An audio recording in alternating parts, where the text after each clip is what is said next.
আমাদের তো ভোট শেষ, এখন আর একটু আপনার কথা বলে না, কেউ আর কারো ভাগ্যদার লাগতো না।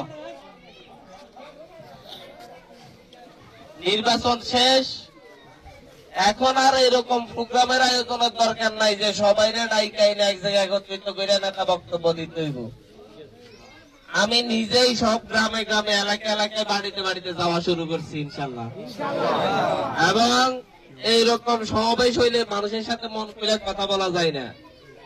এরকম যদি সবাই একত্রিত হইয়া যায়, ঠেলাঠেলি ধাক্কা ধাক্কি ঠিক করতেই অনেক সময় লাগে। নিজে একা একা বাইরে হইতেছি, হাঁটলে পথে গ্রামের একজন মানুষের সাথে হইলেও দেখা হইয়া যায়, তাদের গ্রামের কথা এলাকার অবস্থা সব জানা যায়।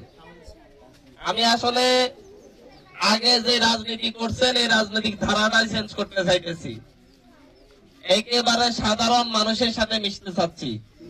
এই ধরনের প্রোগ্রাম হইলে আশপাশে যারা আইসা দাঁড়াইবো তারা কিন্তু আমার সাথে সব সময় যাদের যোগাযোগ তারাই দাঁড়ায়, সব সময় যারা আমার সাথে দেখা সাক্ষাৎ করে তারাই কিন্তু পাশে দাঁড়ায়। এই যে দেখেন তরি এই সবার সাথে আগ থেকে যোগাযোগ।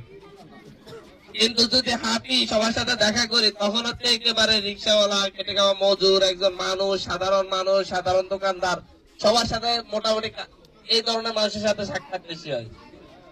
আমার কাজ হয়েছে, আপনারা আমার এমপি বানাইছেন, আমার কাজ হয়েছে আপনাকে যোগাযোগ করা, আপনাকে ভালো খারাপ দেখা।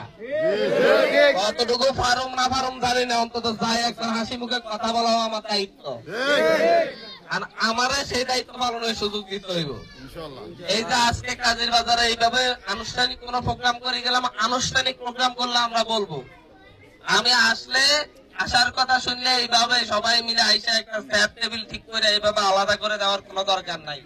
এই যে টেবিল একটা দিচ্ছেন, মন করে দিতেছে এই সাইডে যারা আছে সুপারিয়র, ওই সাইডে যারা আছে এরা খুব সাধারণ, মানে এরা যারা আছে খুব শক্তিশালী হেডমালা, আর ওইখানে আছে সাধারণ।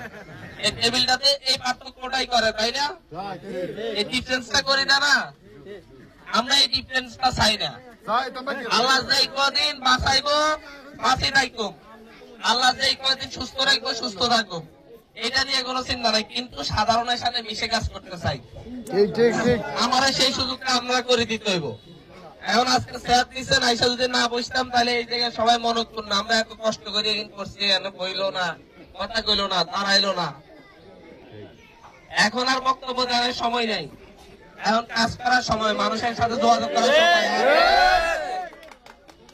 বক্তব্য দিয়ে আর সময় নষ্ট করতে চাই না, আমরা আমাদের কাজগুলো করি। আমরা আগে খোঁজ খবর নিই না অন্তত কোন এলাকায় কি সমস্যা, এই খোঁজ খবর নিবার হলে না কি করা যায় কি করা যায় না, 10টা সমস্যা থেকে একটা সমস্যা সমাধান